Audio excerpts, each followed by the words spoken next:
Greetings everyone and welcome back. Today's project is working on tying this roof on the porte cochere into the roof that's on the house. And it's going to be interesting because we really have two different roof thicknesses. On the porte cochere, it's 2x6 tongue and groove. So it's like an inch and a half, inch and 3/8 thick because it was milled down a little bit or planed down.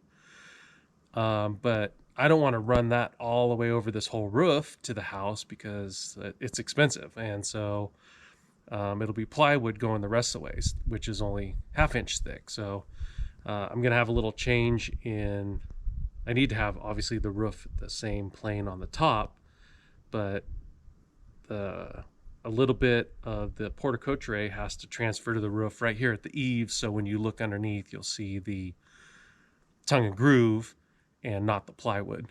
So I got to figure out how the tongue and groove is going to tie into the main roof, and then how the plywood will carry the rest of the way. And so everything will look nice. So probably going to be a pretty big challenge for me since not a carpenter by any means.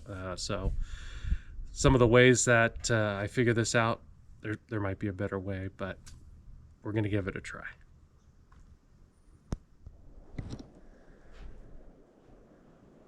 So the first thing I'm going to do is I'm going to string a line right on those edges of those rafters to see where they tie back into the house there. And that'll help me at least start getting my angle going up. So let me do that.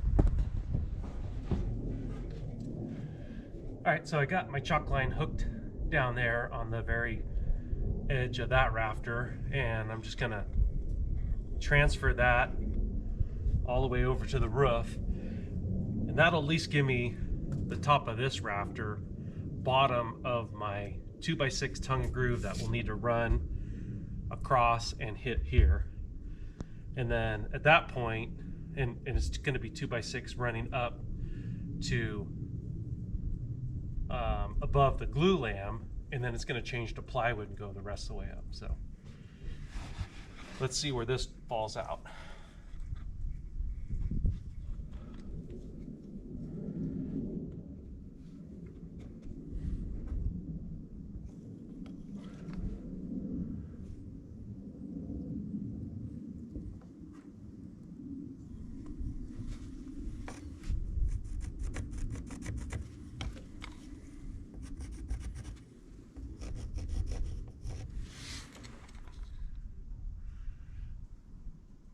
Okay, there is that mark.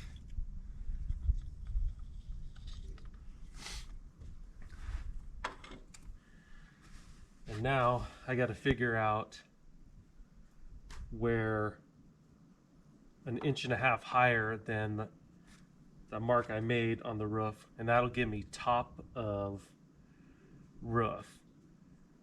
And hopefully that'll help me figure out how the plywood and everything lays out as well. So I'll continue on this. So I think now I'll move the string up where it's plumb with the edge of the glue lamb, and then I'll carry top of rafter height and see where it hits up here just above the glue lamb, and that'll give me the angle of where these 2x6 tongue and groove, the bottoms are going to hit on the roof, so I can at least get some support in here to hold that 2x6 tongue and groove when it comes over and hits the roof. So let me get that one done.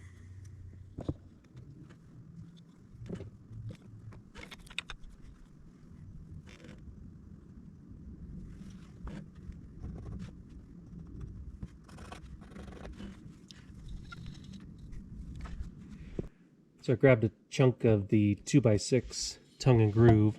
So I could transfer this, the height of that, over in a couple of spots.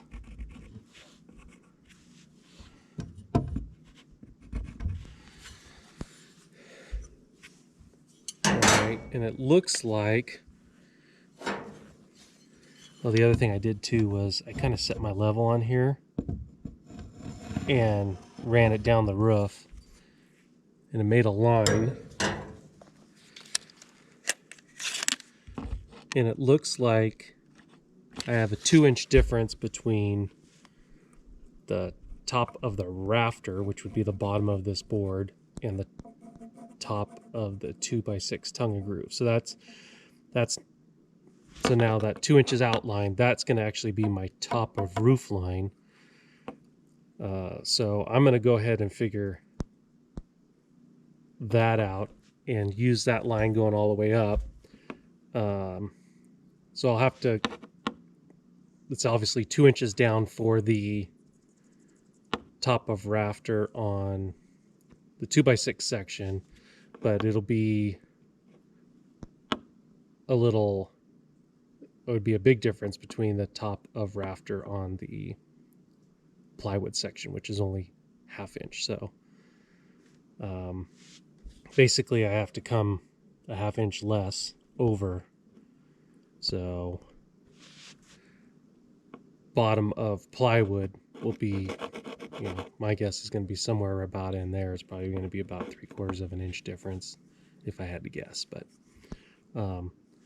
we'll work on a way to figure that out. At least I've got top of roof, so I'm going to go ahead and get my top of roof line snapped, so I at least have that.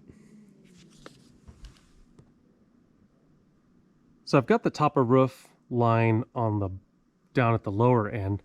I'm going to go up here and set a string line on this ridge at the because we got the 2x6 all the way up to the top on one side, so I know my height up there, and I'm going to transfer that height over here, and then I can get top of roof over there, and then all I need to do is basically square everything up, find the center between basically that center post, and get the distance and center it up there. So let me go get top of roof going across there. When I was eyeballing the height of that glue lamb and what would probably be the top of the roof, it looks higher than the ridge. So I figured I already know what the top of rafter height is to the top of the roof using 2x6. That was that 2-inch difference down below. So I'm going to string the top of rafter up here so I can get the top of roof, which was a 2-inch difference. So what I did was I came down 12 inches from the glue lamb out there, and then I set a nail just that side of the 12-inch line on this very first rafter, and I'm going to pull that string line back to the roof so I can get top of rafter mark up here, and then I'll be able to snap that line at 2 inches and get top of roof. So let's see if that works. So I put a nail right down there on top of rafter line, and I'm going to pull my chalk line up to my other top of rafter line at the top. And if I did everything right, it should follow that left pencil line and go right through my mark that I have right up there. So let's see what happens. So the line is pretty close to the other mark that I had made up there. It's about maybe a 1/4 of an inch off there. So I think what I'll do, just to see, maybe, you know, there's some variations in the height of these rafters down here. So what I'm going to do, I'm going to spot check in a couple places. I'll hook my chalk line here, pull it across, and just see if I'm hitting that line in a couple of spots, just to confirm that I'm close enough for Scotty's rules. So I've spot checked in 2 places along the rafters here, the plane of that, and it's hitting my chalk line. So that is a good line. So what I'm going to do now is I'm going to move over 2 inches so I can get top of roof to match the other line I have down below, and I'll snap another line going up to my 2 inches off my line up there at the top. So it is the next day. Carrie came down in the afternoon and helped me finish snapping the lines that I need for the valley boards, and then she helped me set that ridge board up there. And today I've got Wyatt helping me, and we're gonna set the those valley boards and rafters, and hopefully we can get all the valley and the rafters and maybe some sheeting down it. So let's see how that goes.